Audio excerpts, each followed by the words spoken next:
Nós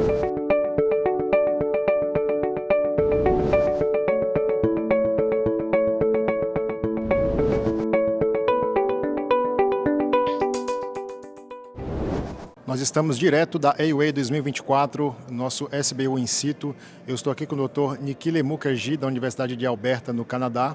E ele fez uma brilhante apresentação na plenária sobre o papel do PET-CT com PSMA na avaliação inicial do câncer de próstata. So, Nick, thank you for being with us.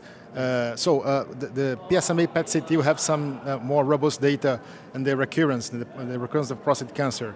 And you made an interesting talk about the assessment of PSMA PET-CT and the initial staging of prostate cancer. Right. I would like that you talk something about this. Sure. Thank you so much. My name is Nick Mukherjee. I'm from Alberta, Canada. And like you said, PSMA, the established radioligands that are gallium-68 or DCF, PYL, these are all renally excreted radioligands, and they have shown their effect in the biochemical recurrence space, but in the local regional staging, the preliminary staging, they have not shown superiority to the current gold standard, that's multiparametric MRI. So we have a hepatically excreted radioligand, that's 18-fluorine PSMA 1007, and so our hypothesis was, in our trial, that it would be superior to multiparametric MRI because it provides a high background to noise ratio of PSMA uptake in the prostate because it's hepatically excreted that may improve the accuracy of PSMA-guided staging. So we did a phase 2 prospective validating paired cohort with the final histopathology as the gold standard comparator for men undergoing robotic prostatectomy.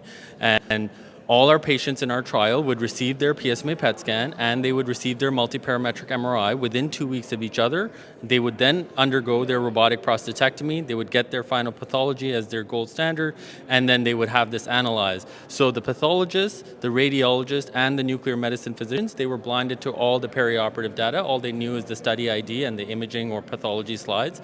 So it was quite robust in the way we designed the study, and it does provide Oxford level of evidence 1B for a diagnostic clinical trial. So what we found is multiparametric PSMA PET scan was superior to multiparametric MRI for the primary outcome, which was the correct pathological T stage. So in our trial, PSMA PET diagnosed and accurately identified the T stage in 45% of patients versus 28% of patients in multiparametric MRI. And for the secondary outcomes, which are also relevant, especially if you're thinking focal therapy, for example, PSMA PET was superior in identifying the dominant nodule, laterality, telling you if it's bilateral or not, and for extracapsular extension. For seminal vesicle invasion, it was not statistically superior, but it did show a trend towards it being better at that as well. So overall, our trial concluded that PSMA PET is superior. 18-fluorine PSMA PET 1007 was superior to multiparametric MRI in the local regional staging of prostate cancer. And these findings do support the use of PSMA PET in the preliminary primary staging of local regional staging of prostate cancer, which is quite exciting. Great. Thank you for your explanation, Nick. Yeah, thank you so much.